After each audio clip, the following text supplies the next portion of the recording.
हाँ बच्चों, पिछली क्लास में हमने इसमें तने के वायवीय रूपांतरण तक पढ़ लिया। आज की क्लास में हम इसमें तने के रिमेनिंग कंटेंट्स को पूरा करेंगे और रिमेनिंग कंटेंट्स में आज अपन तने के अर्धवायवीय रूपांतरण, एक तने के भूमिगत रूपांतरण, इन दोनों को कंप्लीट करेंगे और उसके बाद में छोटा सा एक पॉइंट तने के कार्य को पूरा करेंगे। मतलब हम आज तने को खत्म कर देंगे। तो मैं पहला पॉइंट स्टार्ट कर रहा हूं आज, तने के अर्धवायवीय रूपांतरण, sub aerial modification of stem. ये लीजिए, तने के अर्धवायवीय रूपांतरण, तने के अर्धवायवीय रूपांतरण। मैंने बोला sub aerial modification of stem. ये दूसरे प्रकार के रूपांतरण है आज। पहला प्रकार आपने कल की क्लास में पढ़ लिया था। क्या मतलब है इसमें? अर्धवायवीय से क्या मतलब है? अर्ध मीन्स आधा, मतलब आंशिक भाग, और वायव्य का मतलब वायु में। मतलब आधा भाग या अपन यूं कहें कुछ भाग वायु में होगा और बचा हुआ शेष भाग भूमि में होगा। यानी बिना कुछ बोले एक बात आप समझ गए कि इस प्रकार के रूपांतरण में एक्चुअली तने का कुछ भाग वायु में और शेष भाग भूमि के अंदर होता है। मतलब आंशिक रूप से तना वायु में होगा और आंशिक रूप से तना भूमि के अंदर होगा। यानी हम कहेंगे कि रूपांतरित तना जो होगा वो कैसा होगा? कुछ भाग वायु में, जमीन के ऊपर मतलब, और कुछ भाग भूमिगत होगा, कुछ भाग भूमिगत होगा। ये एक इंफॉर्मेशन आपने इसमें निकाल दी इसके नाम से ही। अब जैसा कि आप सब जानते हैं कि एक्चुअली रूपांतरण सदैव विशिष्ट कार्यों के लिए होता है। तो अब आपके दिमाग में आना चाहिए कि ये अर्धवायवीय रूपांतरण क्यों होता है। तो ये भी विशिष्ट कार्य के लिए ही होता है। कौन सा विशिष्ट कार्य? ये ध्यान से सुनने वाली बात है। ये कायिक जनन के साधन माने जाते हैं। ध्यान से, तने के अर्धवायवीय रूपांतरण कायिक जनन के साधन माने जाते हैं। अब कायिक जनन मतलब मैं लिख देता हूं एक बार ये कि ये किस काम के लिए हो गए? कायिक जनन, वेजेटेटिव रिप्रोडक्शन के लिए होता है। ये अच्छी लाइन है, ध्यान देना। और कल आपने पढ़ा था कि कायिक जनन करना तने का सामान्य कार्य नहीं है, बल्कि यह है एक विशिष्ट कार्य है। और आप जानते हो कि जब जब कार्य विशिष्ट होते हैं तब तब रूपांतरण होता है, इसलिए अपन इसको रूपांतरण की श्रेणी में रख रहे हैं। अब यहां एक खास बात और है कि जो भी तना रूपांतरित होगा उससे कुछ शाखाएं निकलेंगी। ध्यान देना। और ये शाखाएं जो होती हैं, अगर अपन इसको मात्र पादप से अलग कर दें, मतलब काट दें उसको, तो अलग होकर एक नए पादप का निर्माण कर देती है। ध्यान देना, शाखाएं निकलेंगी। शाखाओं को अलग कर देने पर, ये लग रहा, शाखाओं को पृथक कर देने पर, अलग कर देने पर ये एक नए पादप की तरह व्यवहार करती है। पृथक कर देने पर नया पादप बना देती है, नया पादप बना देती है। और आप जानते हो कि शरीर का कोई भाग अलग होकर अगर नया जीव बन जाता है तो उसे कायिक जनन कहते हैं। इसका मतलब ये हुआ कि ये रूपांतरण कायिक जनन के साधन माने जाते हैं। इसीलिए मैंने कहा था कि ये तने के अर्धवायु रूपांतरण कायिक जनन हेतु बनते हैं। खैर, अब ये शाखाएं अलग अलग प्रकार के रूपांतरण में अलग अलग प्रकार की होती है। यानी यहां पर अपन तने के अर्धवायु रूपांतरण 4 प्रकार के पढ़ेंगे। और जैसे कि मैंने पिछली क्लास से एक नारा दे रखा है, फिर प्रकार फिर आधार, तो आपके दिमाग में आएगा कि किस आधार पर 4 प्रकार की होती है। तो आधार है शाखाओं की संरचना और प्रकृति के आधार पर। ध्यान से, मैंने बताया जो शाखाएं यहां पर रूपांतरित होने वाले तने से निकलती है उनकी संरचना कैसी है ये देखनी है, संरचना, और साथ में उसकी प्रकृति। शाखाओं की संरचना और प्रकृति ये इसके वर्गीकरण का आधार है, ये इसके प्रकार का आधार है। आधार क्या है? शाखाओं की संरचना। खास बात, शाखाओं की संरचना। एक तो आप संरचना देखोगे और साथ में संरचना के साथ साथ प्रकृति और देखोगे। शाखाओं की संरचना और प्रकृति के आधार पर ये रूपांतरण हम 4 प्रकार के पढ़ेंगे। ध्यान से, अभी संरचना का मतलब मोटी है या पतली है, छोटी है या बड़ी है, ये संरचना है। प्रकृति का मतलब भूमि के ऊपर है या भूमि के नीचे है, सीधी वृद्धि करती है, सीधी मतलब क्षैतिज वृद्धि करती है या टेढ़ी वृद्धि करती है, अपन ये भी देखेंगे कि भूमि के ऊपर वृद्धि करती है या हवा में जाती है, ये सारी बातें प्रकृति में होगी। तो शाखाओं की संरचना और प्रकृति के आधार पर ये रूपांतरण हम 4 प्रकार के पढ़ेंगे। कौन से 4 प्रकार? अपन एक एक करके पढ़ेंगे। पहला पढ़ाऊंगा मैं आपको ऊपरी भूस्तारी, जिसको अंग्रेजी में आप बोल देंगे रनर। अपन इसकी चर्चा करेंगे अभी। रनर, इनकी हिंदी थोड़ी टफ रहेगी ना। पहला है ऊपरी भूस्तारी। ऐसे अपन 3 और पढ़ेंगे। दूसरा पढ़ोगे आप इसमें स्टोलन, जिसे हिंदी में पढ़ेंगे भूस्तारी। तीसरा पढ़ोगे आप सकर, जिसे हिंदी में पढ़ेंगे अंतः भूस्तारी। और चौथा पढ़ोगे आप इसमें आई कैन से ऑफसेट, जिसे हिंदी में कहोगे भूस्तारी का। अपन 4 प्रकार पढ़ेंगे, एक एक करके मैं इनका डिस्क्रिप्शन दूंगा। पर प्रकार पढ़ने से पहले एक बार मैं इसको फिर से रिवाइज कराऊं।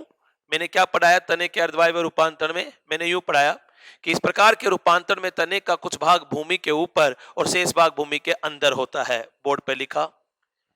एक्चुअली तने के अर्धवायवीय रूपांतरण में रूपांतरित तने से कुछ विशेष प्रकार की शाखाएं निकलती हैं। ये शाखाएं ये शाखाएं जब मात्र पादप से अलग कर दी जाती है तो अलग होकर एक नए स्वतंत्र पादप का निर्माण कर देती है। अर्थात ये तने के अर्धवायवीय रूपांतरण कायिक जनन के साधन माने जाते हैं। चूंकि कायिक जनन तने का सामान्य कार्य नहीं है, एक विशिष्ट कार्य है, और इसीलिए ये क्या है? रूपांतरण। अब शाखाओं की संरचना और प्रकृति के आधार पर ये रूपांतरण 4 प्रकार के होते हैं। नाम बताया मैंने आपको। रनर मतलब ऊपरी भूस्तारी, दूसरा स्टोलन मतलब भूस्तारी, तीसरा सकर मतलब अंतः भूस्तारी, और चौथा ऑफसेट मतलब भूस्तारी का। अब अपन इनका एक एक का वर्णन करेंगे। अब वर्णन करने के लिए भी आपका वर्णन चारों प्रकार में यूनिफॉर्म होना चाहिए, मतलब एक जैसे बिंदुओं के आधार पर होना चाहिए। तो अपन कौन कौन से बिंदुओं की सहायता से वर्णन करेंगे? बिना कुछ बोले जो मैंने इंट्रोडक्शन पढ़ाया वो हर वर्णन में लागू होगा। मतलब हर प्रकार के रूपांतरण में मुख्य तने से एक शाखा निकलेगी, आप देखना। और आप देखोगे कि अगर इस शाखा को मैं मात्र पादप से अलग करूंगा हर प्रकार के वर्णन में, तो वह अलग होकर एक नए स्वतंत्र पादप का निर्माण करेगी। तो चारों प्रकार है उसकी एक लाइन तो फिक्स हो गई कि शाखाओं को मात्र पादप से अलग कर देने पर वो एक नए स्वतंत्र पादप का निर्माण करेगी। चारों प्रकार में अलग चीज क्या होगी? अलग चीज होगी शाखा की संरचना। किसी में छोटी होगी, किसी में मोटी होगी, किसी में पतली होगी, किसी में लंबी होगी। आप देखेंगे ये चीज। और शाखा की प्रकृति, किसी में जमीन के ऊपर क्षैतिज वृद्धि करती हुई होगी, किसी में वायु में वृद्धि करती हुई होगी, किसी में जमीन के नीचे होगी। तो संरचना और प्रकृति पर आप खास ध्यान देंगे। ये अपन एक एक में पढ़ेंगे। मैं पहला स्टार्ट कर रहा हूं, ऊपरी भूस्तारी, अंग्रेजी में बोलते हैं रनर। जैसे कि इंट्रोडक्शन से स्टार्ट करेंगे। यानी इस प्रकार के रूपांतरण में भी तने का कुछ भाग भूमि के ऊपर और शेष भाग भूमि के अंदर होता है। ये लीजिए, मैंने ये रूपांतरित होने वाला तना आपके सामने बनाया। ये तो रही भूमि की सतह, ये रहा तना। आप देख सकते हो कुछ भाग भूमि के ऊपर और शेष भाग भूमि के नीचे। ये तो आ गई सॉइल सरफेस, भूमि सतह, और आप देख रहे हो कुछ भाग भूमि के ऊपर और शेष भाग भूमि के नीचे। अब यहां शाखा की संरचना और प्रकृति पे खासा ध्यान देना है। होता क्या है, पहले प्रकृति पढ़ाऊं। इस प्रकार के रूपांतरण में तने के वायवीय भाग से, आप देख रहे हो ये वायवीय भाग है, हवा में रहने वाला भाग है, कुछ शाखाएं निकलती है। मतलब जो शाखा निकलेगी वो किस प्रकार की होगी? यहां पर वायवीय शाखा होगी, वायवीय भाग से निकलेगी। यूं कह दीजिए ये तना कहां से निकलेगी? ये शाखा वायवीय भाग से उत्पन्न। ये शाखा आप बता देंगे कि शाखा निकलेगी कहां से? वायवीय भाग से उत्पन्न।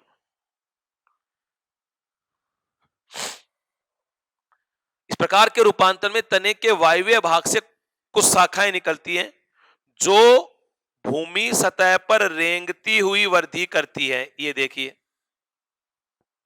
ये इसकी प्रकृति हो गई। ये किस पर वृद्धि कर रही है? ये आपने बता दिया भूमि सतह पर। रेंगती हुई वृद्धि कर रही है, ये खास बात है। रेंगती हुई वृद्धि कर रही है, ये इसकी प्रकृति आ गई। हालांकि अभी तक मैंने संरचना नहीं बोली है। अपना मेन ध्येय इस इन दो चीजों पे रहेगा, एक संरचना पर और एक प्रकृति पर। यहां प्रकृति आपने निपटा दी। ये शाखाएं लंबी होती है, देखो साहब, ये लंबी शाखा होगी। इनमें कई पर्वसंधि और पर्व पाए जाते हैं। ये बना देता हूं मैं पर्वसंधि।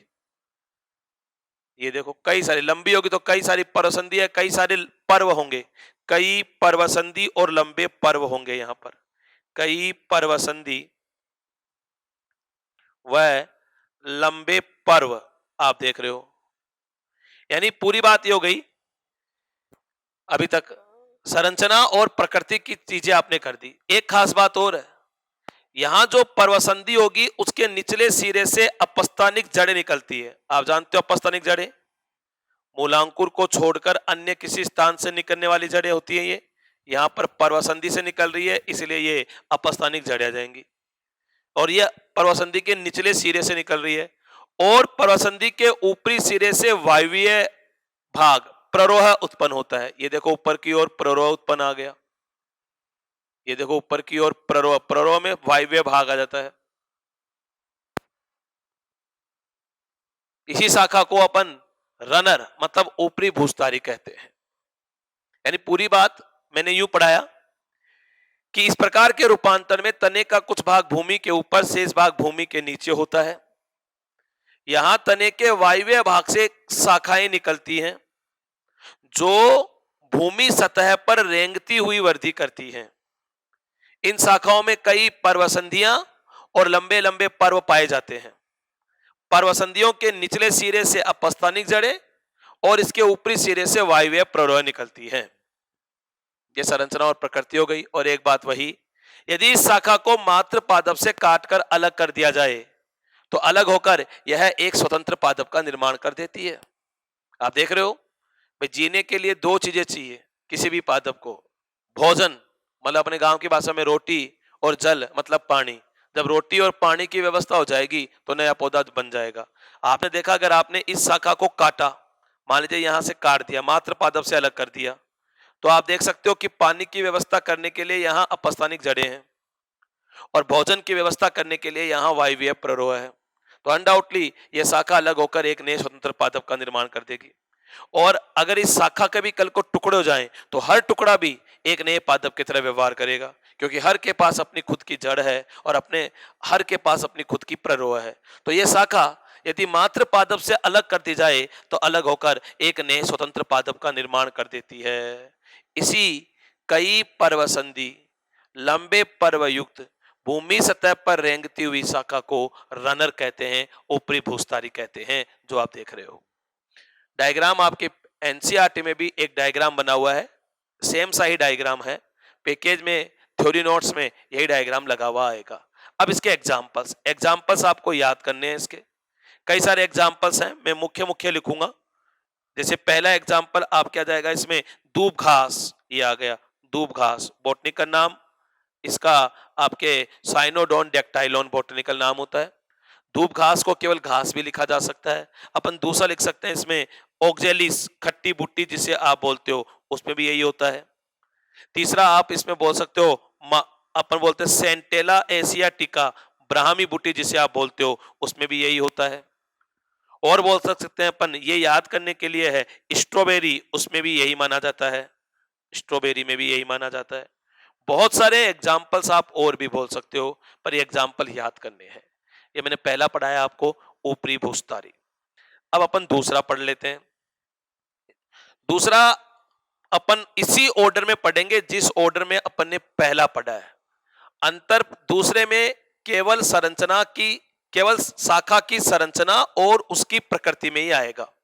तो मैं दूसरा पढ़ा रहा हूं, दैट इज, इधर ले लेते हैं, दैट इज स्टोलन। इनकी हिंदी टफ है और वो है भूस्तारी।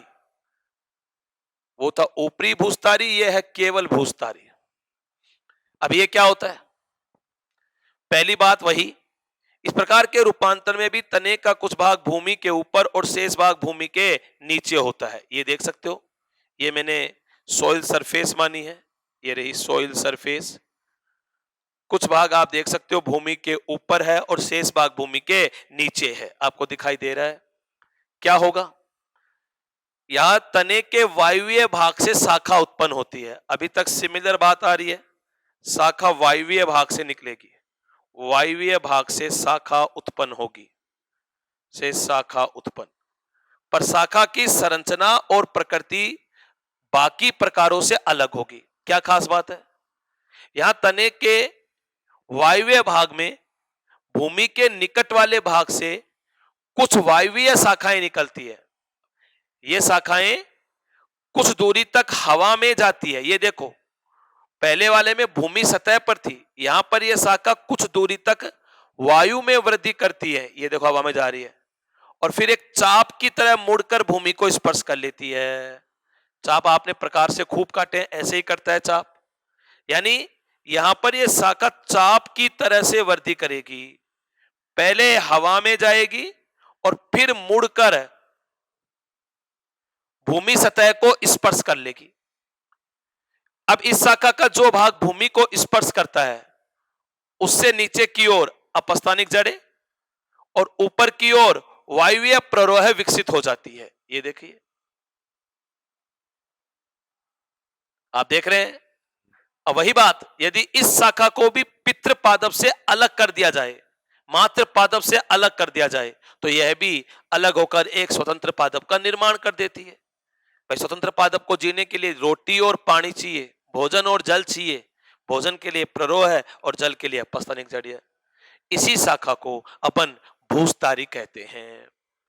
यहां काम की बात यह है कि ये शाखा जो होती है वो चाप की तरह से वृद्धि करती है, पहले हवा में जाएगी और फिर मुड़कर भूमि को स्पर्श करेगी। अपन इसी शाखा को भूस्तारी के नाम से जानते हैं। इसके कुछ एग्जाम्पल्स हैं। एग्जाम्पल्स में जैस्मीन, जिसको आप हिंदी में चमेली बोल देते हो, ये उसमें होती है।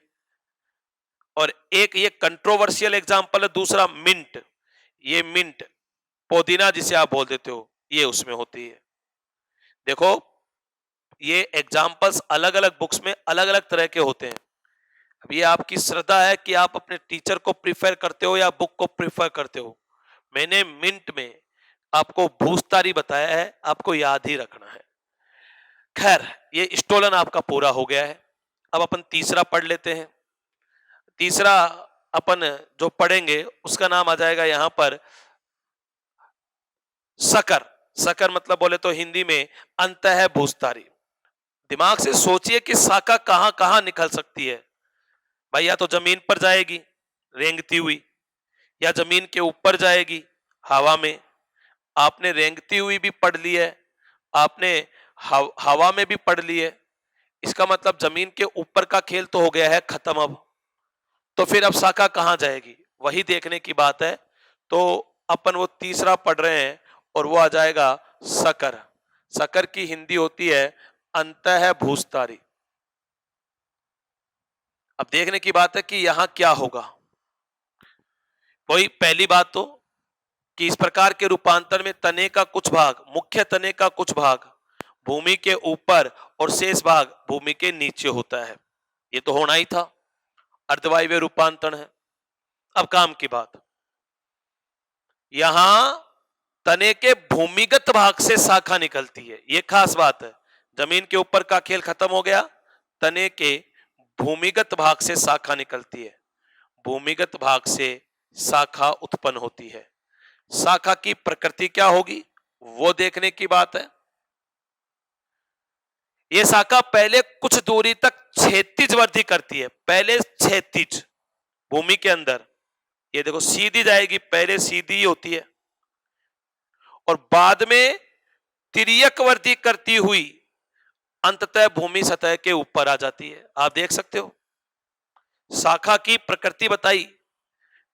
शाखा भूमि में पहले क्षैतिज वृद्धि करेगी, पहले सीधी क्षैतिज, वह बाद में तिर्यक वृद्धि करेगी, बाद में टेढ़ी करेगी और तिर्यक वृद्धि करती हुई अंततः भूमि के ऊपर आ जाएगी।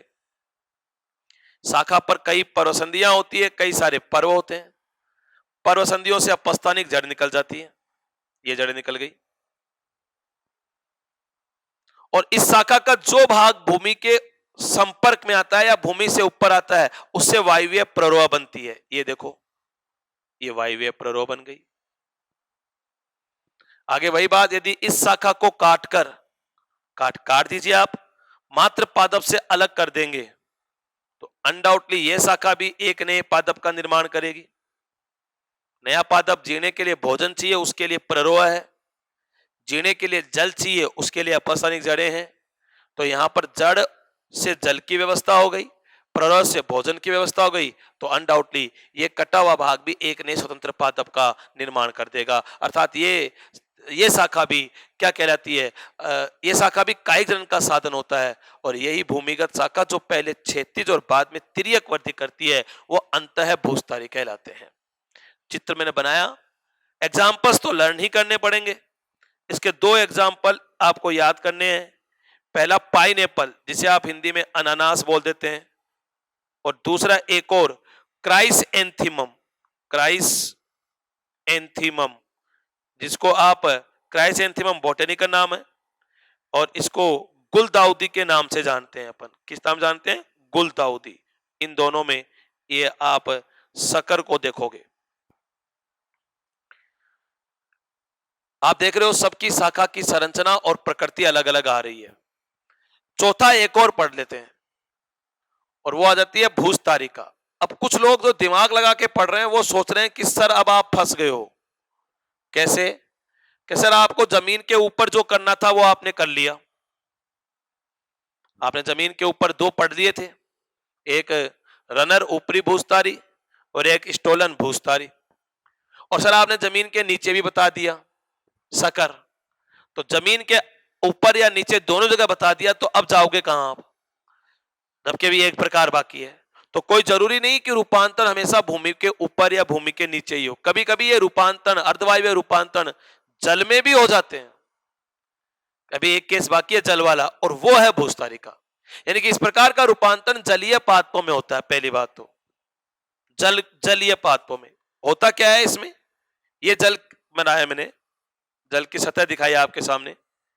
इस प्रकार के रूपांतरण में मुख्य तने से कुछ शाखाएं निकलती है जो जल की सतह पर रेंगती हुई वृद्धि करती है। यहां खास बात है, शाखा जल की सतह पर रेंगती हुई वृद्धि करती है। ये शाखा मानिए मैंने, जल की सतह पर रेंगती हुई वृद्धि, जलीय सतह पर वृद्धि करेगी।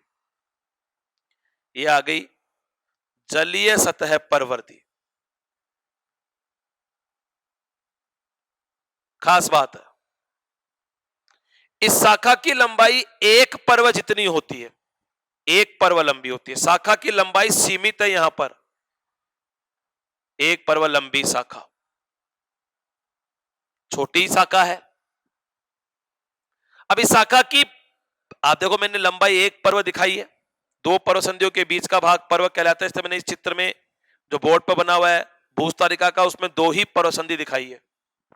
बाकी बात वही है, पर्व संधि के निचले सिरे से अपस्थानिक जड़ें और इसके ऊपरी सिरे से वायवीय प्ररोह विकसित होती है। देख लेते हैं एक बार, निचले सिरे से अपस्थानिक जड़ें, ये बना दी अपस्थानिक जड़ें निचले सिरे से। और अच्छा बोल देता हूं, इसके ऊपरी सिरे से रोजेट पत्तियां, रोजेट पत्तियों का मतलब है पत्तियां गुच्छे में विकसित होती है। ये देखिए, ये प्ररोह का ही भाग है पत्तियां, पर ये गुच्छे में विकसित होती है, और इनको टर्म में बोलते हैं रोजेट पत्तियां निकलती है। वही बात है, यदि इस शाखा को मात्र पादप से अलग करेंगे तो यह भी अलग होकर एक नए स्वतंत्र पादप का निर्माण कर देगी। भाई जो नया बनेगा उसके जीने के लिए जल चाहिए, जल की व्यवस्था करने के लिए यहाँ अपस्थानिक जड़ें हैं। उसके जीने के लिए भोजन चाहिए, भोजन की व्यवस्था करने के लिए यहाँ पत्तियों का गुच्छा है। तो पानी और भोजन दोनों की व्यवस्था हो गई। अतः यह शाखा अगर पितृ पादप से अलग होती है तो अलग होकर एक नए स्वतंत्र पादप का निर्माण कर देगी। इसी एक पर्व लंबी जलीय सतह पर वृद्धि करती हुई शाखा को भूस्तारिका कहते हैं। अब इसके दो एग्जाम्पल भी मुझे पता है। एग्जाम्पल में आप पहला एग्जाम्पल लिख सकते हो आइकॉर्निया। आइकॉर्निया का खूब नाम सुना है आपने, हिंदी में इसको जलकुंभी के नाम से जानते हैं। आइकॉर्निया बोटनी का नाम है, वैसे इसको और भी नाम से जानते हैं, बंगाल का त्रास, बंगाल का त्रास, टेरर ऑफ बंगाल, या इसको अपन वाटर हायासिंथ के नाम से भी जानते हैं। और एक एग्जाम्पल लिख सकते हो आप इसमें पिस्टिया, पिस्टिया में भी यही पाया जाता है, कमल में भी यही पाया जाता है, भूस्तारिका। अब मैं भूस्तारिका का एक और नाम निकालना चाहूंगा, इसकी तुलना करूंगा मैं। तुलना उनके बीच में होती है जिनमें कुछ समान लक्षण होता है। आप देख सकते हो भूस्तारिका जलीय सतह पर वृद्धि कर रही है, सतह पर वृद्धि कर रही है, और सतह पर आपने वृद्धि करने वाले इन रूपांतरणों में से एक और पढ़ा था, और वो था रनर, ऊपरी भूस्तारी।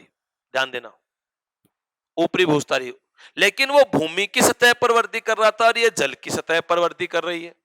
वो कई पर्व लंबा था और ये एक पर्व लंबा है, तो इसके कैरेक्टर अलग अलग। एक पर्व लंबी जलीय सतह पर वृद्धि करने वाली, सतह पर वृद्धि को अपन रनर लिख सकते हैं। तो अपन इसका एक दूसरा नाम लिख सकते हैं एक पर्व लंबा, ये इसका उससे अलग कैरेक्टर था। जलीय, जल की सतह पर इसलिए अलग, और सतह पर वृद्धि इसलिए रनर, तो इसका एक दूसरा नाम आ गया एक पर्व लंबा जलीय रनर। ये भूस्तारिका का दूसरा नाम है। इसके दो एग्जाम्पल आपने पढ़ लिए, एक आइकॉर्निया और एक पिस्टिया।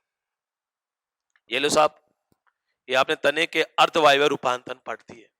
क्वेश्चन कैसे आएगा, किसी का भी एग्जाम्पल पूछ सकता है, कोई भी डायग्राम देकर उसकी पहचान पूछ सकता है, या फिर match column first to column second, जिसमें डायग्राम एक तरफ होंगे, नाम एक तरफ होंगे, या फिर अपन यूं कह सकते हैं डायग्राम या नाम देकर उनके एग्जाम्पल से उसका मिलान किया जा सकता है। इस तरह के क्वेश्चन यहाँ बनते हैं जो आप देख लोगे। ये हो गया तने के अर्धवायवीय रूपांतरण। चार प्रकार, एक एक को मैंने डायग्राम सहित समझा दिया। अब अपन दूसरा पढ़ेंगे एक और प्रकार यहां पर, और वो है तने के भूमिगत रूपांतरण। तो आ जाते हैं तने के भूमिगत रूपांतरण को लेकर। आपकी एनसीईआरटी में अर्धवायवीय रूपांतरण की गिनती की 3 लाइनें लिखी हुई है, पर वो 3 लाइनें समझ में आप तभी आएगी जब आप ये पूरा पढ़ोगे। और कोई भी क्वेश्चन बैंक अगर आप सोल्व करते हो तो वो एनसीईआरटी वाले मैटर से सोल्व नहीं होगा, इसलिए आपको ये पूरा पढ़ना है। ध्यान दें, मैं बोर्ड पर हर एक चीज लिख रहा हूं, डायग्राम बना रहा हूं, एग्जाम्पल लिख रहा हूं, बस आपको डायग्राम से वर्णन करना है और एग्जाम्पल लिख लिख कर बार बार लर्न करने हैं।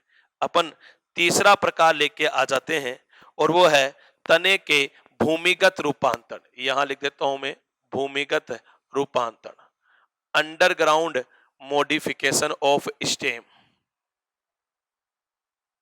ये लीजिए। अब दिमाग में आता है कि सर ये अंडरग्राउंड मॉडिफिकेशन क्या होता है, क्यों बनता है। बिना कुछ बोले एक बात तो समझ ही गए हो कि इस प्रकार के रूपांतरण में रूपांतरित संरचना भूमि के अंदर होगी। पहली बात, रूपांतरित संरचना भूमि के अंदर होगी, ये खास बात है। किस प्रकार के रूपांतरण में रूपांतरित संरचना भूमिगत होती है। अभी अपने को कैसे पता लग, पहले तो दिमाग में आएगा कि सर संरचना अगर तना है तो ये भूमि के अंदर क्यों छिप रहा है। तो कोई भी अंडरग्राउंड कब होता है, जब बाहर की परिस्थितियां प्रतिकूल हो जाए।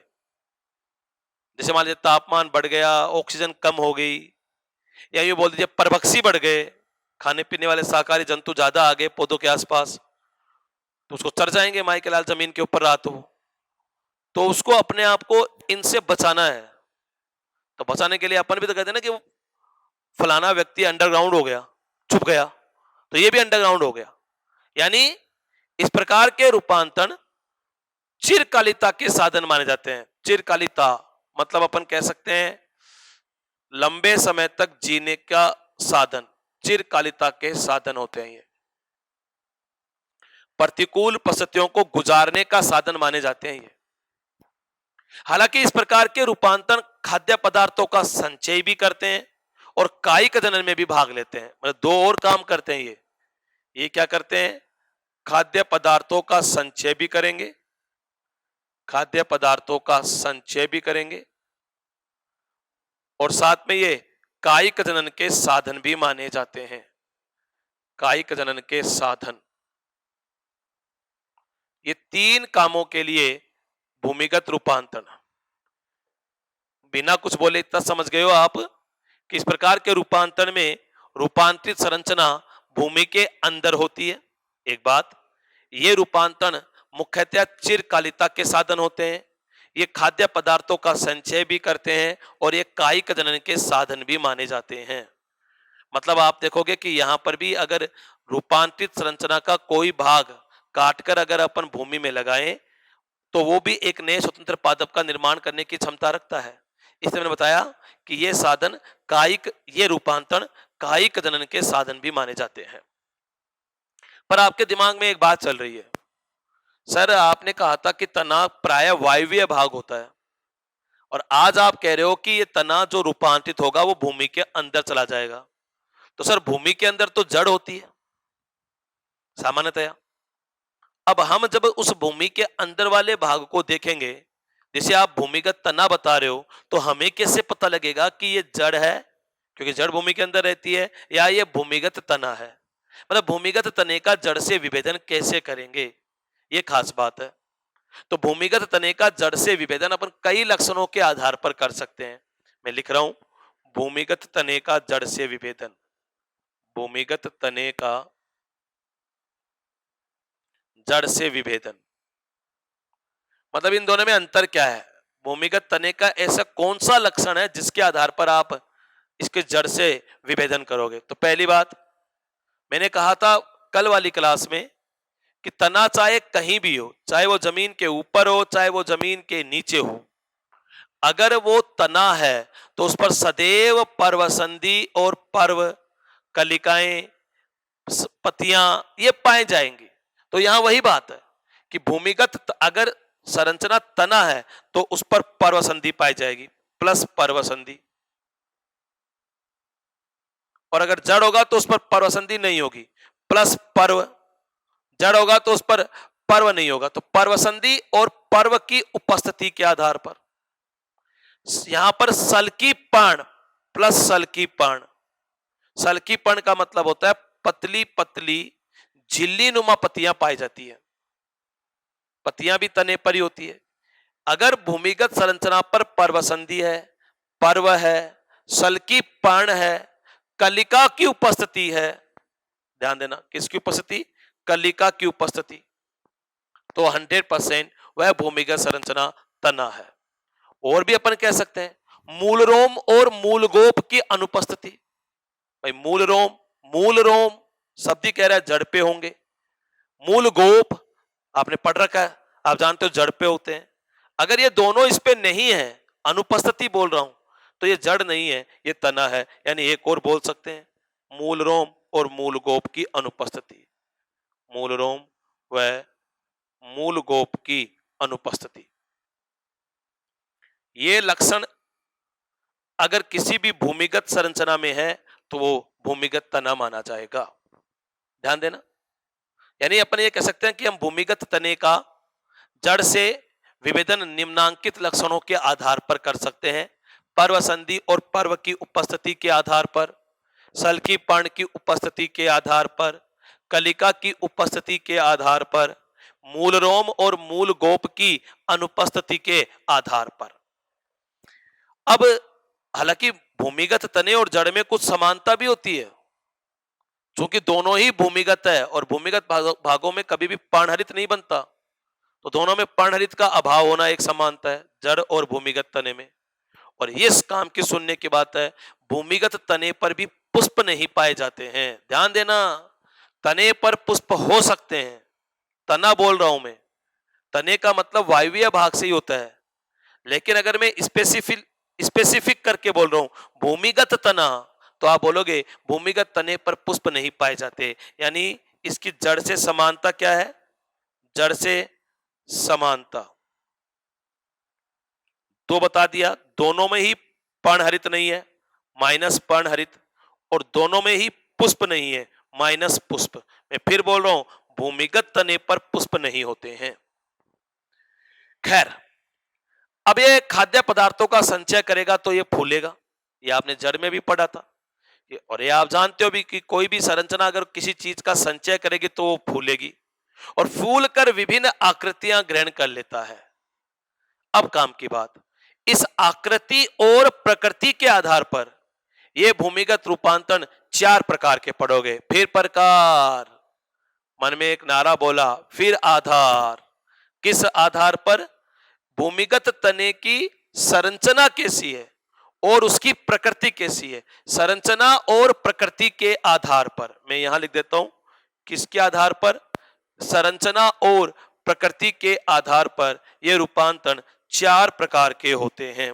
मेन वर्गीकरण का आधार, ये अपन यहां लिख लेते हैं, वर्गीकरण का आधार या प्रकार का आधार।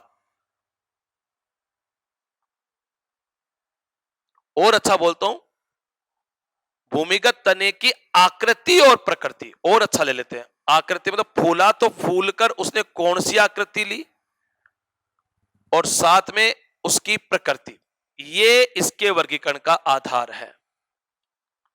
आकृति का मतलब गोल हो गया, या अपन यूं कहें चपटा हो गया, या ऐसी आकृति है जिसको हम पहचान नहीं पा रहे, मतलब अनियमित है। प्रकृति का मतलब भूमि के अंदर सीध क्षैतिज वृद्धि कर रहा है कि खड़ा वृद्धि कर रहा है, ये प्रकृति। आकृति और प्रकृति के आधार पर ये रूपांतर हम 4 प्रकार के पढ़ेंगे, एक एक करके पढ़ेंगे अपन। पहला मैं आपको पढ़ाऊंगा इसमें प्रकंद, जिसको अंग्रेजी में आप राइजोम बोलते हो, अंग्रेजी पढ़नी है इसकी। दूसरा पढ़ोगे आप इसमें घनकंद, जिसे आप अंग्रेजी में बोलते हो कोर्म। तीसरा पढ़ोगे आप मुझसे इसमें कंद, जिसे अंग्रेजी में आप बोलते हो ट्यूबर। और चौथा आप पढ़ोगे यहां पर सल्क कंद, जिसे अंग्रेजी में आप बोलते हो बल्ब। ऐसे करके हम 4 प्रकार के रूपांतरण पढ़ेंगे, भूमिगत रूपांतरण। अब जो मैंने पढ़ाया, मैं इसको एक बार एक साथ बोलूं तो मैंने यूं पढ़ाया कि भूमिगत रूपांतरण में रूपांतरित संरचना भूमि के अंदर होती है। इस प्रकार के रूपांतरण चिरकालिता के साधन होते हैं, ये खाद्य पदार्थों का संचय भी करते हैं, और ये कायिक जनन के साधन भी माने जाते हैं। वैसे भूमिगत तने को अपन जड़ से पर्वसंधि और पर्व की उपस्थिति के आधार पर, सल्कीपर्ण और कलिका की उपस्थिति के आधार पर, मूल रोम और मूल गोप की अनुपस्थिति के आधार पर विभेदित कर सकते हैं। हालांकि जड़ों के समान इस भूमिगत तने पर भी मूल रोम और मूल गोप नहीं होते हैं। इसका जड़ों के समान जड़ों के समान यह भूमिगत तना हरा नहीं होता, जड़ों के समान इस पर पुष्प भी नहीं होते, परंतु फिर भी पर्व संधि, पर्व, सल्कीपर्ण और कलिका की उपस्थिति के आधार पर इसको अपन जड़ से अलग कर सकते हैं। चूंकि भूमिगत तना खाद्य पदार्थों का संचय करता है, तो खाद्य पदार्थों का संचय करके ये फूल जाता है, और फूल कर विभिन्न आकृतियां ग्रहण कर लेता है। इन्हीं आकृति और प्रकृति के आधार पर, खास बात, आकृति और प्रकृति के आधार पर ये रूपांतरण हम 4 प्रकार के पढ़ते हैं। एक एक का नाम बताया अपन ने, प्रकंद, घनकंद, कंद और सल्ककंद। एक एक का वर्णन करेंगे। अब देखो, वर्णन करने के लिए अपन कुछ पॉइंट बना लेते हैं। हमारा एक ये भी नियम होगा कि जब भी हम किसी चीज के प्रकार पढ़ेंगे, तो प्रकार में हम सबसे पहले जिस आधार पर उसका प्रकार बना है उनका वर्णन करेंगे। यहां आधार क्या है? आकृति और प्रकृति। यानी पहला पॉइंट जो होगा वर्णन का, वो आकृति का और प्रकृति का होगा। मैं इसमें 4 पॉइंट से वर्णन करूंगा, किसी में भी। मैं इधर लिख रहा हूं, एक तो उसकी आकृति कैसी है, एक उसकी प्रकृति कैसी है, तीसरा उसकी संरचना कैसी है। संरचना आपने जनरल इंट्रोडक्शन में ही पढ़ ली थी। यहां पर भूमिगत तने के जनरल इंट्रोडक्शन में हर भूमिगत तने पर पर्वसंधि होगी, पर्व होंगे, सल्कीपर्ण होगी, कलिका होगी। मैं ये हर में बोलूंगा, यही संरचना है। और फिर अगर कुछ बच गया तो वो अपन विशेष में बोलेंगे और लास्ट में एग्जाम्पल हो जाएगा। चारों प्रकार के रूपांतरण को मैं इन्हीं पॉइंट से पढ़ाऊंगा, इसी ऑर्डर में पढ़ाऊंगा। एक एक करके पढ़ लेते हैं। मैं सबसे पहले लेके आ रहा हूं आपके सामने प्रकंद। प्रकंद का अंग्रेजी शब्द भी इंपॉर्टेंट है। ये अंग्रेजी है लेकिन ये हिंदी में लिख दी जाती है, तो हिंदी वाले बच्चों के लिए फिर एक प्रॉब्लम हो जाती है कि सर अंग्रेजी थी पर माइकी लाल ये भी हिंदी में आ गई। ध्यान देना, तो एक एक करके पढ़ लेते हैं और वो पॉइंट जिनके आधार पर वर्णन करना वो बोर्ड पर आपके सामने लिखे हुए हैं। तो सबसे पहले मैं आपको पढ़ा रहा हूं यहां पर प्रकंद। अंग्रेजी में इसे बोल देते हैं राइजोम। ये लो, बनी बनाई बात आप जानते हो कि इस प्रकार के रूपांतरण में रूपांतरित संरचना भूमि के अंदर होगी और यह रूपांतरित संरचना खाद्य पदार्थों का संचय करके फूल जाती है। सीधी सी बात है। और फूल कर यह अनियमित आकृति ग्रहण कर लेती है। देखो, सबसे पहले मैंने आकृति की बात कर ली है। ये भूमिगत तना खाद्य पदार्थों का संचय करके फूलेगा और फूल कर यह अनियमित आकृति का हो जाएगा। अनियमित आकृति मतलब ऐसी आकृति जिसका वर्णन आप नहीं कर सकते, जिसको आप बता नहीं सकते कि यह कौन सी आकृति है। प्रकंद को पढ़ते समय इसका एक एग्जाम्पल हालांकि मैं आगे बोलूंगा पर आपके दिमाग में चलना चाहिए। अदरक सबने देखी है, बाजार में अदरक लेने जाते हो या घर पे आई हुई अदरक को देखो, आप बता नहीं सकते कि वो गोल है कि त्रिभुजाकार है कि चतुर्भुजाकार है कि पंचभुजाकार है कि और कोई सा आकार है। इसलिए अपन ने बता दिया अनियमित आकृति की। एक अच्छी बात बताई, इस प्रकार के रूपांतरण में भूमिगत तना खाद्य पदार्थों का संचय करके फूल जाता है और फूलकर अनियमित आकृति का हो जाता है। आकृति निपटा दी आपने। दूसरी बात करते हैं अपन यहां पर। यह भूमिगत तना खाद्य पदार्थों का संचय करके फूल करता है, अनियमित आकृति का हो जाता है और भूमि के अंदर यह भूमि सतह के समांतर वृद्धि करता है। खास बात, इसकी वृद्धि भूमि सतह के समांतर भूमि के अंदर होती है। यह इसकी प्रकृति है, मैं बता रहा हूं। यह रहा प्रकृति और आपने बताया यह भूमि सतह के समांतर वृद्धि करता है। भूमि सतह के समांतर, हालांकि यह वृद्धि भूमि के अंदर होगी या यूं कह दीजिए भूमि के अंदर भूमि सतह के क्षैतिज वृद्धि करता है। कैसी वृद्धि बताया मैंने आपको? क्षैतिज वृद्धि करता है। यह इसकी प्रकृति हो गई। अभी मैं एक डायग्राम से समझाऊं। सपोज कीजिए ये धरती है, ये सॉइल सरफेस, इसके ऊपर कुछ नहीं होना है। यहां पर जो होना है वो जमीन के अंदर होना है। ये जमीन के अंदर, ये देखो, ये इस तरह से वृद्धि करेगा। कोई सा भी आकृति बना सकते हो आप। मैंने कहा ये भूमिगत तना, अब ये कैसा वृद्धि करेगा? ये इसकी शीर्षस्थ कलिका है। आप जानते हो कि शीर्षस्थ कलिका से ही तने की वृद्धि होती है। इस शीर्षस्थ कलिका को देखकर भी आप बता सकते हो कि यह कैसा वृद्धि करेगा। यह क्षैतिज वृद्धि करेगा। इसलिए मैं कह रहा हूं यह भूमि के अंदर भूमि सतह के समांतर अर्थात क्षैतिज वृद्धि करता है। चूंकि यह क्षैतिज वृद्धि करता है इसलिए इसका एक नाम और भी लिखा जा सकता है, क्षैतिज वृद्धि करता हुआ भूमिगत तना। ये सीधा क्वेश्चन बन जाता है, क्षैतिज वृद्धि करता हुआ भूमिगत तना कौन सा होगा? तो ये रहा, क्षैतिज वृद्धि करता हुआ भूमिगत तना प्रकंद होगा। ध्यान से, ये आपने आकृति निपटाती, प्रकृति निपटाती। वैसे एक बात और है, कोई भी संरचना जो भूमि के अंदर भूमि सतह के समांतर वृद्धि करती है उसको बोलते हैं प्लेजियोट्रोपिक संरचना। इसका मतलब ये प्रकंद जो है वो अपन कह सकते हैं एक प्लेजियोट्रोपिक संरचना है। इंपोर्टेंट, ये किस प्रकार का बताया मैंने आपको? प्लेजियोट्रोपिक। इसका मतलब ध्यान से सुन लेना, कल को काउंटर पर भर भर के भेजते हैं फिर ये कि सर ये क्या होता है प्लेजियोट्रोपिक।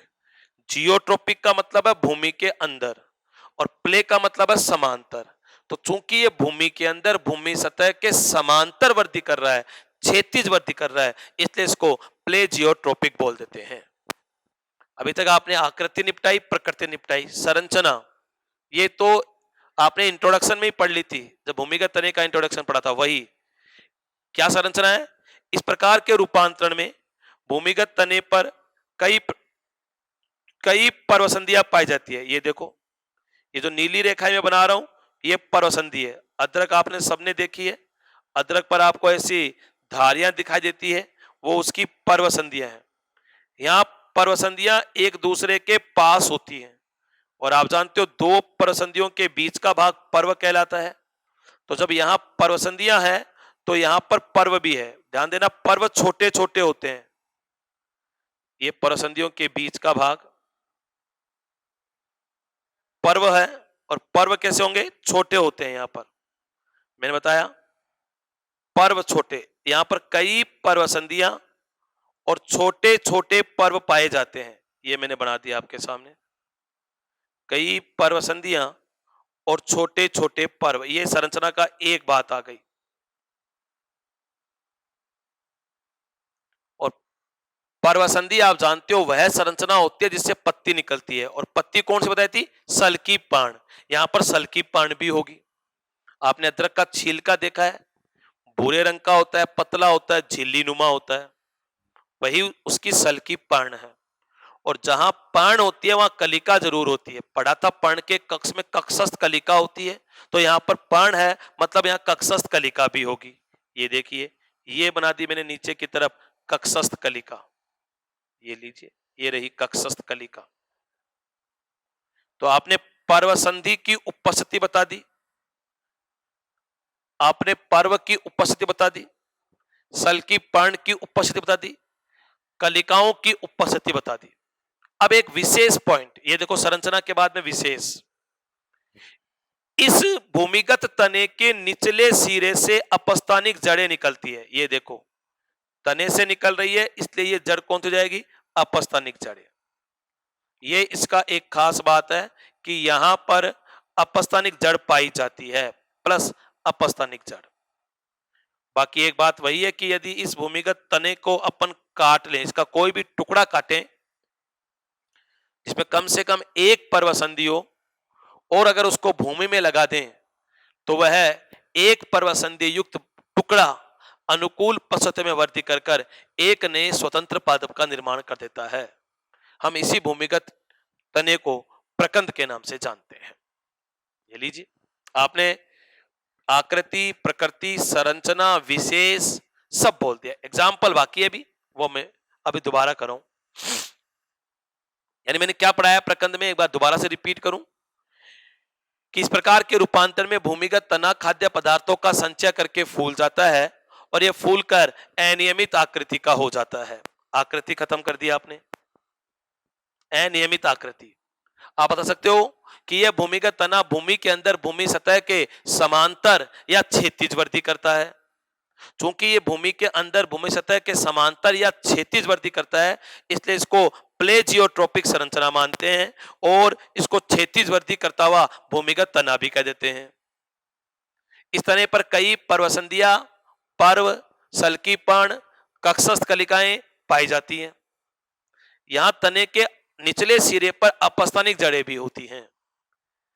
अगर इस तने का कोई भी टुकड़ा जिसमें कम से कम एक पर्वसंधि हो, उसको काटकर भूमि में लगा दें तो वह टुकड़ा अनुकूल परिस्थिति में वृद्धि कर कर एक नए स्वतंत्र पादप का निर्माण कर देता है। इसी भूमिगत तने को हम प्रकंद के नाम से जानते हैं, राइजोम के नाम से जानते हैं। इसके एग्जाम्पल, कई सारे एग्जाम्पल हैं। एग्जाम्पल इंपोर्टेंट, पहला अदरक। अदरक जिंजीबर ओफिसिनेरम इसका बोटेनिकल नाम है, याद रखना है। दूसरा हल्दी, टर्मर अंग्रेजी में। कुरकुमा, ये इसका वंश है हल्दी का, याद रखना है। कुरकुमा लोंगा बोल दीजिए, चाहे कुरकुमा डोमेस्टिका बोल दीजिए। केला, केले में भी भूमिगत तना होता है, याद रखना। केले में भूमिगत तना होता है और वो प्रकंद होता है। तो ये तीन इसके एग्जाम्पल है। डायग्राम आपकी एनसीईआरटी में पहले डायग्राम में बना हुआ है, जो आप देख रहे हो, मैंने बोर्ड पर बना दिया। ये था प्रकंद। आकृति, प्रकृति, संरचना, विशेष और उदाहरण, इसी ऑर्डर में पढ़ाया है। दूसरा लेके आ रहे हैं, ये रहा दूसरा, घनकंद, अंग्रेजी में बोलते हैं उसको कोर्म। ये लीजिए, पढ़ने का ऑर्डर वही रहेगा और इसको तो एक ही लाइन में पढ़ा जा सकता है। यह प्रकंद का अत्यधिक हासित रूप माना जाता है, और बोल दूं, हासित ना बोलकर अत्यधिक संगनित रूप माना जाता है। मतलब मैं इसका एक नाम और लिख रहा हूं, अत्यधिक हासित, सॉरी, अत्यधिक संगनित प्रकंद। अब इसको समझो, संगनित का मतलब होता है कम जगह में ज्यादा सामान ठूस ठूस कर भर दिया जाए।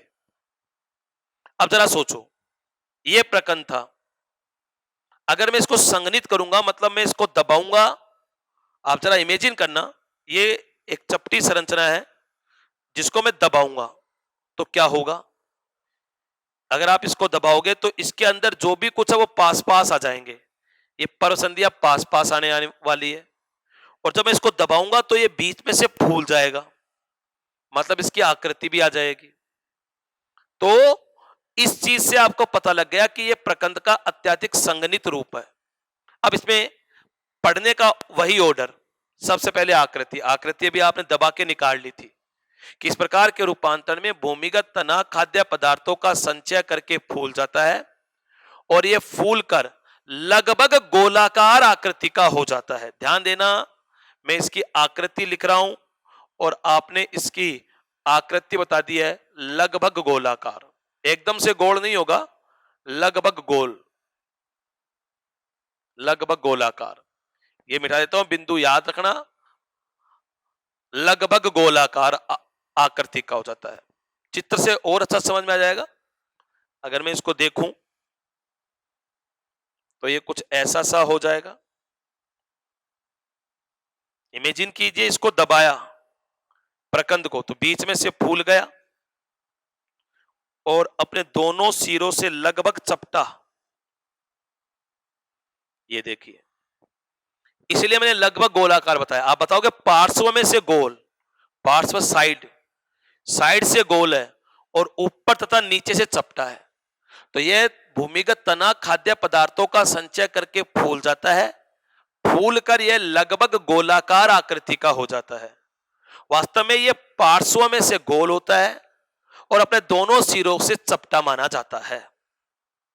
आकृति खत्म हो गई। प्रकृति की बात करें, कैसा वृद्धि करेगा? तो जिधर शीर्षस्थ कलिका होगी उधर वृद्धि करेगा। ये इसका शीर्ष होगा और ये शीर्षस्थ कलिका हो जाएगी। ये कलिका कौन सी बताई मैंने आपको? शीर्षस्थ कलिका। अब इसको देख के बताओ आप, एक कैसा वृद्धि करेगा? हर कोई जानता है कि यह भूमिगत तना भूमि के अंदर भूमि सतह के उदग्र दिशा में वृद्धि करता है। काम की बात, कैसा वृद्धि कर रहा है? उदग्र दिशा में खड़ा जाएगा। भाई ये जमीन है जिसके नीचे चल रहा था मामला, ये भूमि सतह यहां पर। अब बताओ ये कैसा जाएगा? उदग्र। खास बात, इसकी प्रकृति आ गई और आपने प्रकृति बता दी है कि ये उदग्र वृद्धि करेगा। और चूंकि ये उदग्र वृद्धि कर रहा है भूमि सतह के, इसलिए इसको उदग्र वृद्धि करता हुआ भूमिगत तना भी कहते हैं। एक नाम और निकाल लिया आपने, अन्य नाम, उदग्र वृद्धि करता हुआ भूमिगत तना। उदग्र वृद्धि करता हुआ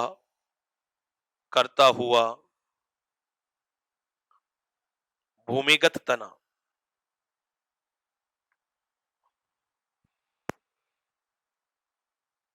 अब संरचना, आकृति हो गई, प्रकृति हो गई। संरचना की बात करेंगे तो संरचना में वही पर्वसंधि, पर्व, सल्कीपर्ण, कलिकाओं की उपस्थिति बतानी है। यहां क्या होगा, जब मैं इनको दबाऊंगा प्रकंद को तो इसके पर्व पास पास आ जाएंगे। पास पास तो पहले से थे, अब और पास पास आ जाएंगे, बहुत ज्यादा पास पास हो जाएंगे। ये पर्व पहले लंबे थे तो अब दबाने पर दबाते जाऊंगा तो ये गोल हो जाएंगे। यानी इस प्रकार के रूपांतरण में भूमिगत तने पर कई वर्तुलाकार पर्व संधियां पाई जाती है। ये देखो, ये वर्तुलाकार, ये देखो वर्तुलाकार पर्व संधियां बहुत पास पास होती है। यहां पर हम कह सकते हैं यहां पर बहुत ही छोटे छोटे पर्व पाए जाते हैं। हम कह सकते हैं यहां पर सल्की पर्ण भी होगी और कक्षस्थ कलिका भी पाई जाती है। पर्व संधि आई है तो अपने साथ पत्ती जरूर लाएगी, और पर्ण कौन सी है? सल्की पर्ण। अब एक विशेष बात, इस तने के निचले सिरे पर अपस्थानिक जड़ें भी पाई जाती है। यहां पर अपस्थानिक जड़ें, आप इसको दबाओगे तो आप देख लीजिए जड़ नीचे चली जाएगी। ये देखिए जड़ आधारी भाग पर भी होगी और पार्श्व में नीचे की ओर अपस्थानिक जड़ें होंगी। ये इसकी खास बात है, अपस्थानिक जड़ें।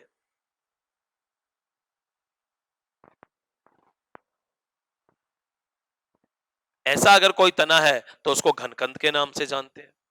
यानी पूरा वर्णन अगर मैं घनकंद का करूं तो इस तरह से कहूंगा, घनकंद को प्रकंद का अत्यधिक संगनित रूप माना जाता है।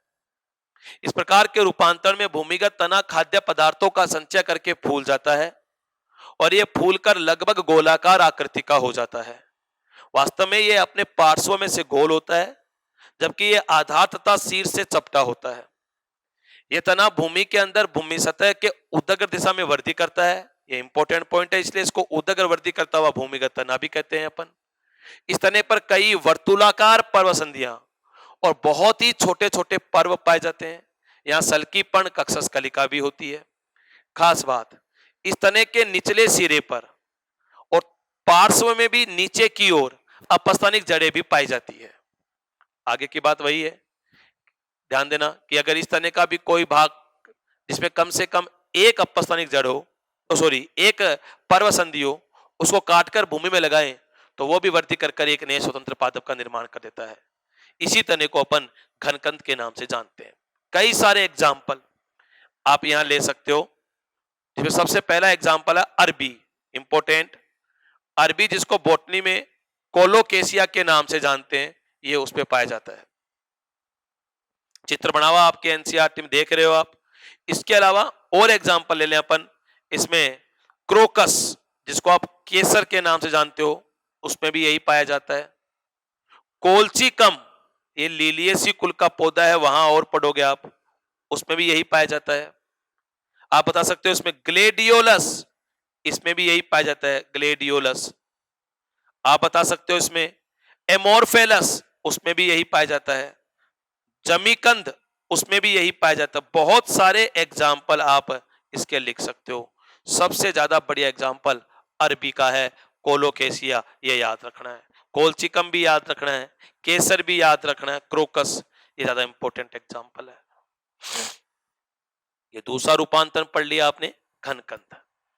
अब हम तीसरे रूपांतरण पर आ रहे हैं और वो आ जाएगा कंद। पढ़ने का वही ऑर्डर जो अभी तक आप पढ़ रहे हो, उसी ऑर्डर में अपन इसको भी पढ़ेंगे।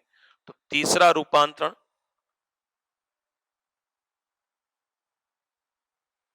और वो मैंने यहां लिख दिया कंद। कंद जिसे अंग्रेजी में आप बोलोगे ट्यूबर। क्या होता है कंद? इसको पढ़ने के लिए अपन शुरू में एग्जाम्पल के सहारे से चलते हैं। इसका सबसे बेस्ट एग्जाम्पल होता है आपके सामने आलू, सोलेनम ट्यूबेरोसम। ध्यान देना, अब आलू की सहायता से हम इसको पढ़ेंगे। होता क्या है, इस प्रकार के रूपांतरण में तने के भूमिगत भाग से शाखा निकलती है। आपके दिमाग में पहला आएगा डाउट कि सर इस पे तना कुछ भाग ऊपर है, कुछ भाग नीचे है, जो चित्र में दिख रहा है। कुछ भाग जमीन के ऊपर है, कुछ भाग जमीन के नीचे है। तो सर ये तो अर्धवायवीय रूपांतरण होना चाहिए था, लेकिन ध्यान दीजिए यहां रूपांतरित संरचना टोटली भूमि के अंदर होगी। रूपांतरित संरचना, और मैंने कहा था कि जब रूपांतरित संरचना टोटली भूमि के अंदर हो तो वह रूपांतरण भूमिगत रूपांतरण माना जाएगा। इसलिए मैं इसको भूमिगत पढ़ा रहा हूं। अब पहली बात ध्यान से सुनना, इस प्रकार के रूपांतरण में तने के भूमिगत भाग से कुछ शाखाएं निकलती हैं। ये निकल गई शाखा, जो भूमि सतह के अंदर कुछ दूरी तक क्षैतिज वृद्धि करती है। यहां पर इस शाखा की बात करी, शाखा की प्रकृति बता दी आपने, क्षैतिज वृद्धि करेगी। यह शाखा कुछ दूरी तक क्षैतिज वृद्धि करने के पश्चात अपने शीर्ष पर खाद्य पदार्थों का संचय करके फूल जाती है। केवल शीर्ष से फूलेगी और फूलकर यह गोलाकार या अंडाकार आकृति ग्रहण कर लेती है। ये देखो इसकी आकृति आ गई है। आकृति आपने बताया गोलाकार, गोला वृत्त, इसकी चारों त्रिज्याएं समान होती है, या अंडाकार आकृति। इसमें ऐसा नहीं होता है, दोनों में अंतर होता है। गोला वृत्त चारों त्रिज्याएं समान होगी। ये देखिए वृत्त है। अंडे में ऐसा नहीं होगा दोस्तों।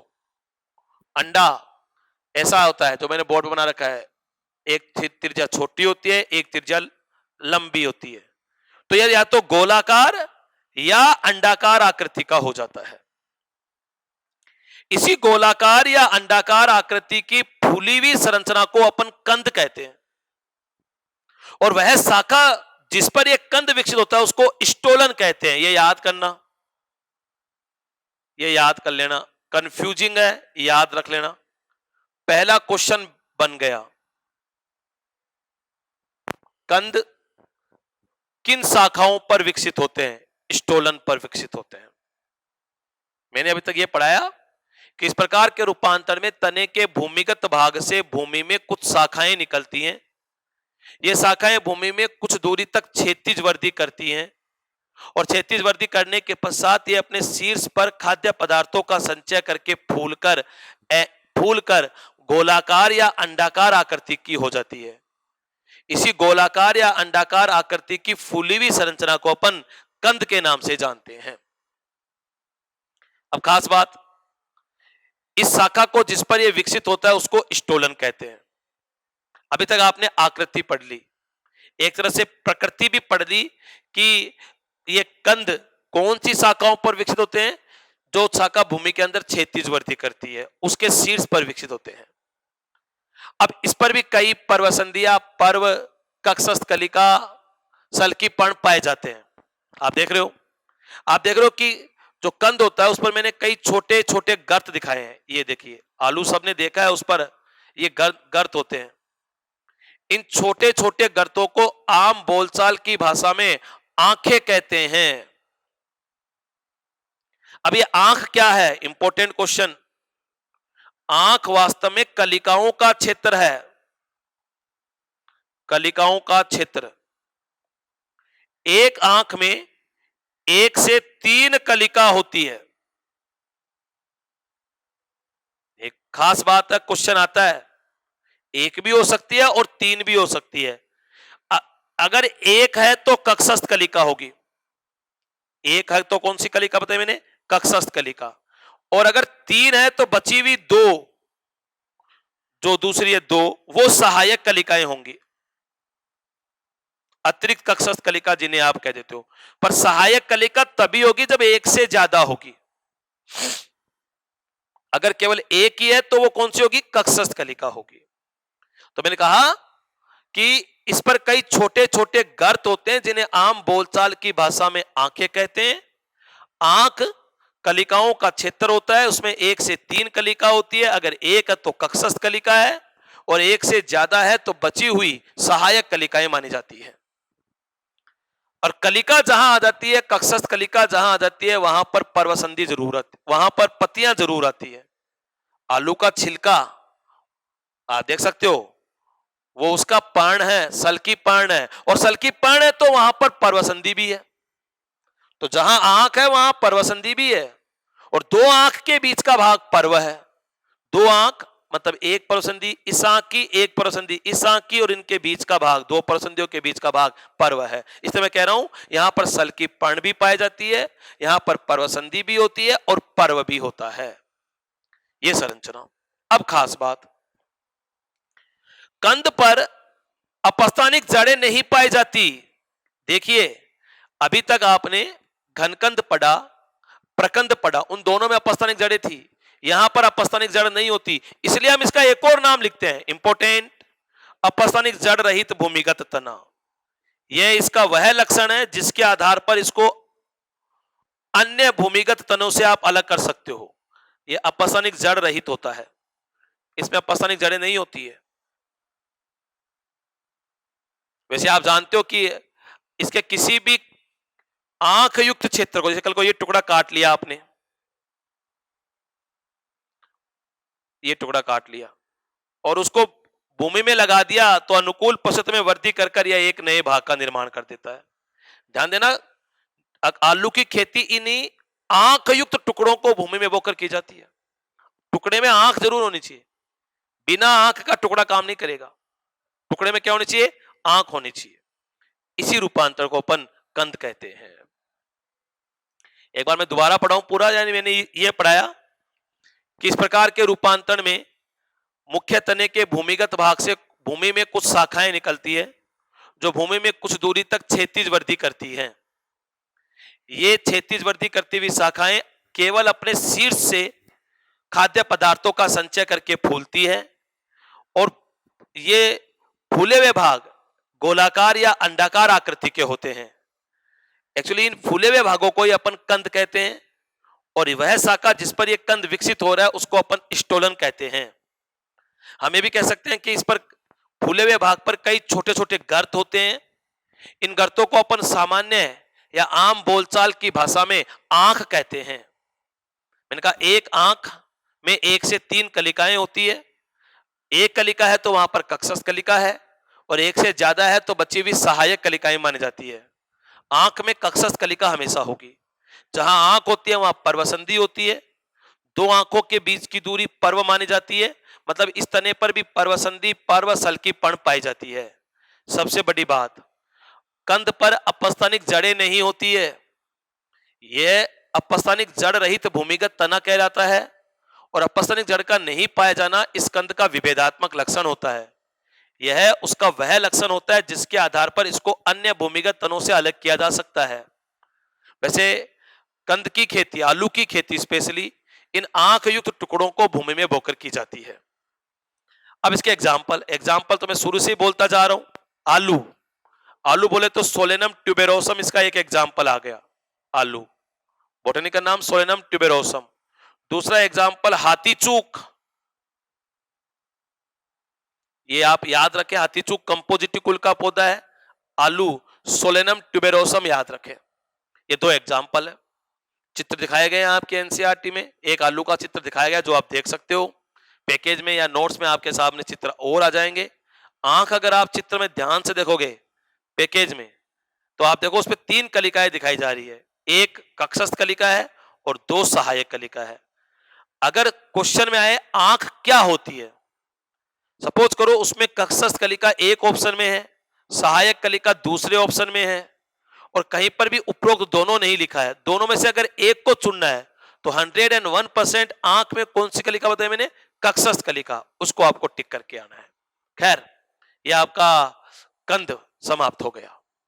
चौथा लेके आ रहे हैं अपन, दैट इज सल्क कंद, जिसको अंग्रेजी में आप बोल सकते हो बल्ब। ये एनसीईआरटी में इसका चित्र नहीं है, लेकिन परंपरागत रूप से ये आज भी भूमिगत तने का रूपांतरण ही माना जाता है, इसलिए इसको भी देख लेते हैं। ये रहा सल्ककंद। सल्ककंद और अंग्रेजी में आप इसको बोल दोगे बल्ब। इसका सबसे बेहतरीन एग्जाम्पल बताया मैंने प्याज। आपके दिमाग में चलना चाहिए प्याज, लहसुन, सबसे बेहतरीन एग्जाम्पल। क्या होता है? पहली बात, इस प्रकार के रूपांतरण में या भूमिगत रूपांतरण में भूमिगत तना अत्यधिक हासित होता है। यहां आपके दिमाग में प्याज का एक पिक्चर चलना चाहिए। मैं इधर बना रहा हूं प्याज का एक पिक्चर, कुछ इस तरह से।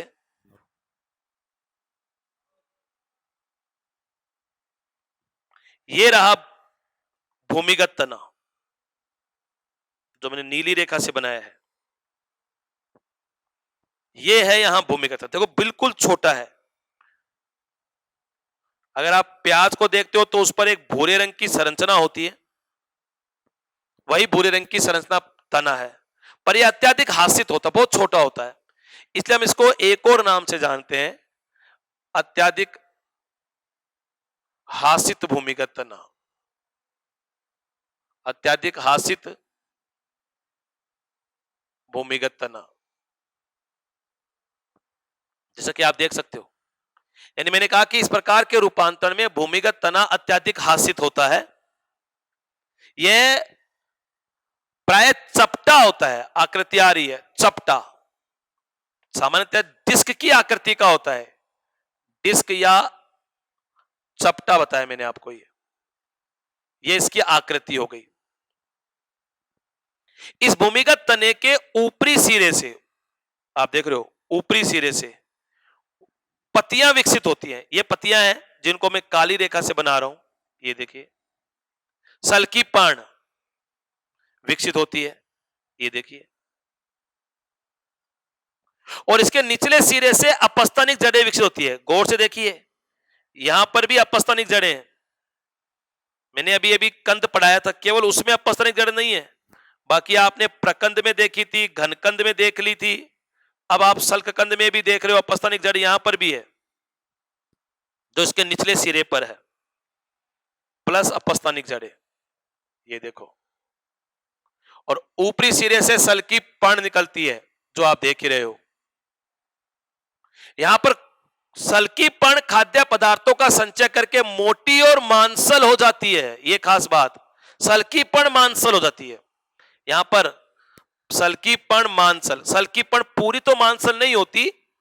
ये मैं बना रहा हूं प्याज, आप सबने प्याज का अगर पौधा देखा है तो ऐसा सा ही होता होगा प्याज में। सल्की पर्ण मोटी और मांसल अपने निचले सिरे पर होती है। ये पूरी सिर से लेकर आधार तक सल्की पर्ण है, पर ये आप देखते हो निचले सिरे पर मांसल सल्की पर्ण है, मतलब यहां सल्की पर्ण मांसल हो जाती है, आप देख सकते हो। और आप ये भी जानते हो यही मांसल सल्की पर्ण ही खाने योग्य भाग होता है।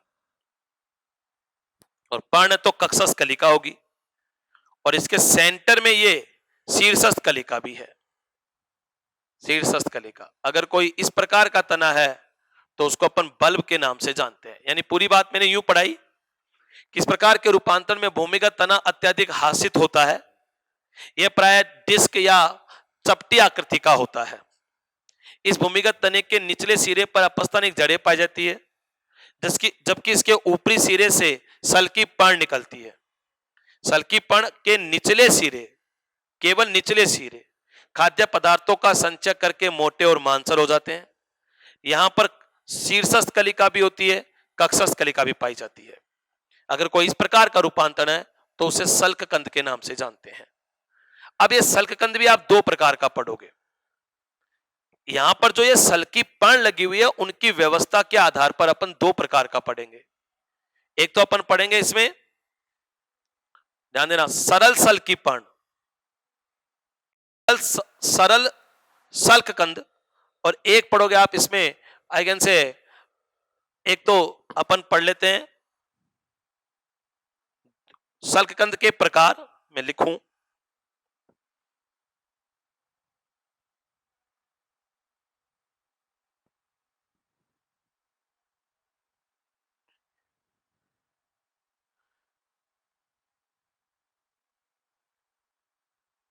सल्ककंद के प्रकार।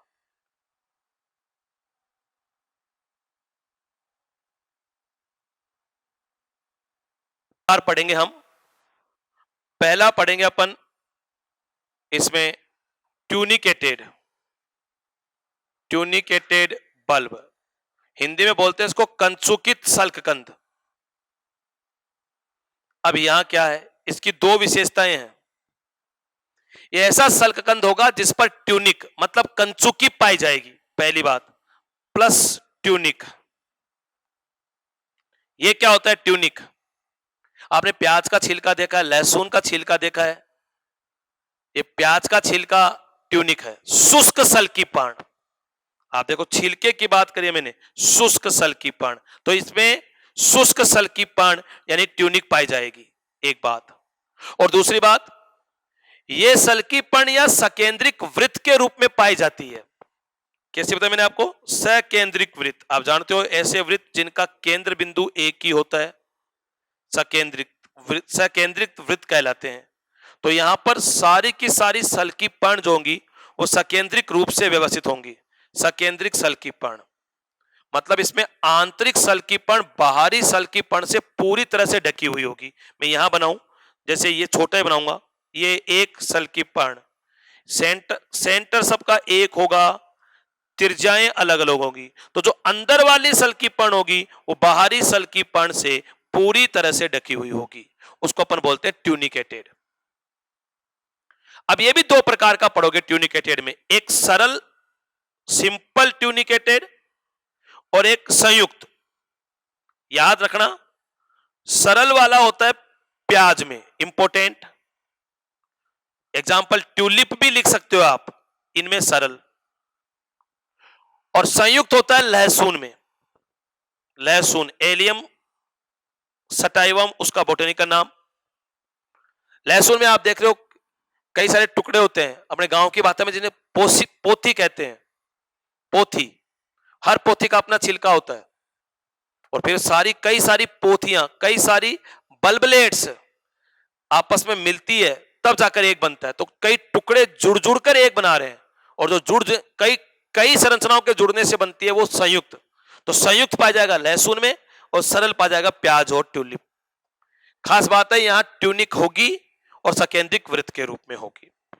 दूसरा प्रकार सल्ककंद का अगर अपन पढ़े, मैं इधर लिख देता हूं, ये ट्यूनिकेटेड पहला प्रकार, और दूसरा आ जाएगा स्केली बल्ब, सल्की सल्ककंद। अब इसमें क्या होगा, यहां पर जो सल्कीपण होगी वो सकेंद्रिक वृत्त के रूप में नहीं होगी, मतलब बाहरी सल्कीपण भीतरी सल्कीपण को पूरी तरह से नहीं ढकेगी, केवल किनारों से अतिव्यापन होगा, किनारों से अतिव्यापन। यहां केवल किनारों से अतिव्यापन बताया, पूरा अतिव्यापन नहीं होगा, केवल किनारों से अतिव्यापन होगा, उसको बोलते हैं स्केली बल्ब। और यह पाया जाता है लिली में। याद करने की बात है, लिली में। चित्र मैंने बोर्ड पर बनाया, और इसी के साथ ये सल्कंद भी खत्म।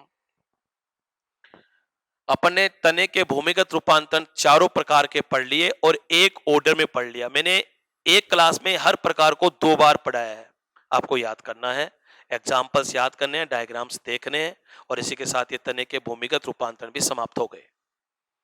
अब एक छोटा से रह गया तने के कार्य। कार्य में अपन खूब पढ़ लिए, कार्य शुरू से कार्य पढ़ रहे हैं, फिर भी मैं एक बार अलग से पढ़ाता हूं हेडिंग डाल के। अपन कार्यों को 2 श्रेणी में बांट के पढ़ सकते हैं। पहली श्रेणी सामान्य कार्य और दूसरी श्रेणी विशिष्ट कार्य। तो अपन सामान्य कार्य की बात करें तो ये आपने पढ़ लिया कि सामान्य कार्य में अपन कह सकते हैं कि तना जो होता है वो संवहन का कार्य करता है। आप जानते हो ये जड़ से पौधे के वायव्य भागों तक जल का संवहन करता है, और ये भोजन को उसके निर्माण स्थल से उन समस्त अंगों तक लेके जाता है जहां उसकी आवश्यकता होती है, जहां उसका संचय होता है। मतलब ये जल का संवहन भी करता है और ये भोजन का संवहन भी करता है। दूसरा एक और कार्य पढ़ा था, ये पत्तियां, शाखा, पुष्प उनको धारण करता है और उनको ऐसी स्थिति में बनाए रखता है कि वो अपना कार्य अधिकतम दक्षता से कर सके। ये इसके 2 सामान्य कार्य हैं। इसके अलावा आप विशिष्ट कार्य भी पढ़ोगे, और विशिष्ट कार्य अलग से नहीं पढ़ना। आप जानते हो जब जब कार्य विशिष्ट होते हैं तब तब क्या होता है, रूपांतरण। तो आपने जहां भी रूपांतरण पढ़ा है उसका कार्य सोचिए। जैसे पहले वायव्य रूपांतरण में आपने 6 प्रकार पढ़े थे, 6 के 6 के कार्य देख लीजिए। अर्धवायव्य रूपांतरण का कार्य देख लीजिए, भूमिगत रूपांतरण का उद्देश्य देख लीजिए। ये सब विशिष्ट कार्य हैं। मैं कुछ बोलता हूं, जैसे आरोहण में सहायता देना, आपने स्तंभ प्रतान में पढ़ा था ये, तो ये इसका एक विशिष्ट कार्य हो गया। कईयों में ये काम कर लेता है तना। जैसे अपन बोलते हैं आत्म सुरक्षा करना, ये आपने कंटक के साथ पढ़ा था, ये भी इसका एक विशिष्ट कार्य हो गया। कभी कभी प्रकाश संश्लेषण का कार्य भी कर लेता है, या आपने पर्णाभ स्तंभ और पर्णाभ पर्व के साथ पढ़ा था। कभी कभी कायिक जनन भी कर लेता है, या आपने बुलबिल में पढ़ा था। इवन तने के अर्धवायु रूपांतर में पढ़ा था। कभी कभी ये खाद्य पदार्थों का संचय भी कर लेता है। ये इसके विशिष्ट कार्य हैं, ध्यान देना, ये ध्यान में रखने वाली बात है। ये तने के कार्य हो गए और इसी के साथ ये तना समाप्त हो गया। अब आपको देखो एग्जाम्पल पढ़ने के लिए हमेशा एक चार्ट बनाना है। चार्ट में आपको बिना देखे एग्जाम्पल लिखने हैं मन ही मन में। पहले एरियल मॉडिफिकेशन उसके उसके एग्जाम्पल लिखो बिना देखे। फिर आपने सब एरियल अर्धवायु रूपांतरण पढ़े, उसके एग्जाम्पल लिखो। फिर अंडरग्राउंड भूमिगत के एग्जाम्पल लिखो बिना देखे। और अगर आप चार्ट बनाने में सफल जाते हो तो आप एग्जाम्पल कभी नहीं भूलोगे। ये था तना। अब एनसीईआरटी से पढ़िए, डायग्राम देखिए और मजा लीजिए। और इसी के साथ ये तना समाप्त हो गया।